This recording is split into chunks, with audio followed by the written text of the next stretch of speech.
Education of a Christian Prince by Desiderius Erasmus, 1516. Translator's initiatory quotation. 3 virtues should be taught the royal heir. The first is a virtue of moderation, so that he may learn the fundamental principle of how to live.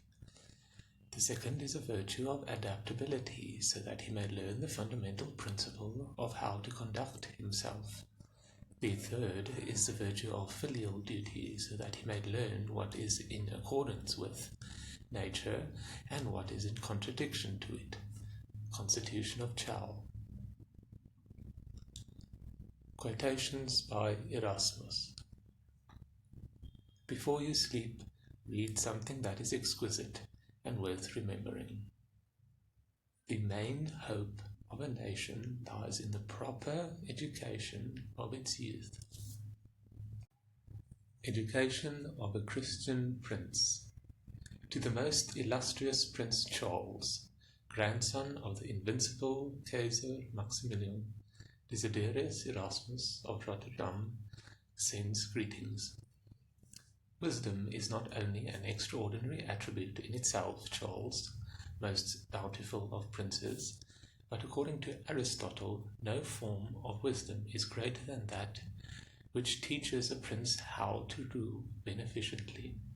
Accordingly, Xenophon was quite correct in saying in his Oikonomikos that he thought it something beyond the human sphere and clearly divine to rule over free and willing subjects. That kind of wisdom is indeed to be sought by princes, which Solomon, as a youth of good parts, spurning all else, alone desired, and which he wished to be his constant companion on the throne. This is that purest and most beautiful wisdom of Sunamite, by whose embraces alone was David pleased, he that wisest son of all, and all-wise father.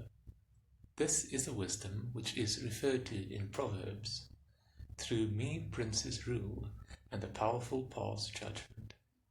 Whenever kings call this wisdom into council, and exclude those basest of advisers, ambition, wrath, cupidity, and flattery, the state flourishes in every way, and realizing that its prosperity comes from the wisdom of the prince, rejoices rightly in itself with these words: all good things together come to me with her. In other words, wisdom. Plato is nowhere more painstaking than in the training of his guardians of the state. He does not wish them to excel all others in wealth, in gems, in dress, in statues, and attendance, but in wisdom alone. He says that no state will ever be blessed unless the philosophers are at the helm, or those to whom the task of government falls embrace philosophy. By philosophy, I do not mean that which disputes concerning the first beginning of primordial matter, or motion and infinity, but that which frees the mind from the false opinions and the vicious predilections of the masses, and points out a theory of government according to the example of the eternal power